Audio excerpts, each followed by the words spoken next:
আমার সঙ্গে আজকে এরকমটা ঘটবে কখনো ভাবতে পারিনি। সো হ্যালো এভরিওয়ান, আমি দোয়েল। তোমরা সবাই কেমন আছো? বাড়ি থেকে বেরিয়েছি পুরোটা ফ্রেশ মাইন্ডে। আজকে যেহেতু উল্টো রথ, জগন্নাথ দেব মাসি বাড়ি থেকে বাড়িতে যাচ্ছে।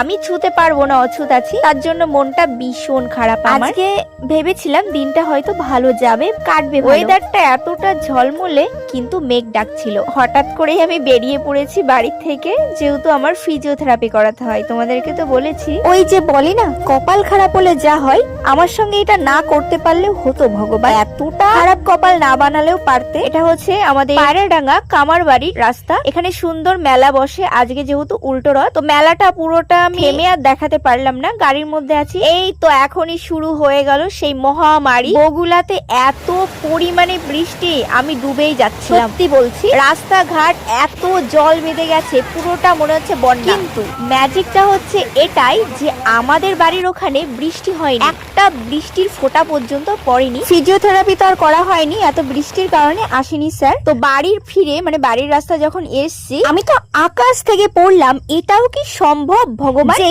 বগুলাতে এত পরিমাণে বৃষ্টি হয়েছে, সেখানে আমাদের বেনালিতে একটা বৃষ্টির ফোঁটা পর্যন্ত পড়েনি। সত্যি ভগবান আছে, না হলে এরকম মিরাক্কেল কে দেখাবে বলো, যেখানে অর্ধেক রাস্তায় বৃষ্টি হচ্ছে আর অর্ধেক রাস্তায় বৃষ্টি নেই। আসলে বৃষ্টিতে ভিজে আমার প্রচন্ড ঠান্ডা লেগে গেছে। বাড়ি এসে আর ইচ্ছে হয়নি, প্রচন্ড খারাপ লাগছে। তাই জন্য আমাদের বেনালিতে আর অনুষ্ঠান দেখতে যাইনি, আজকে মিস করে গেলাম গো। অনুষ্ঠান হচ্ছে বাজারে,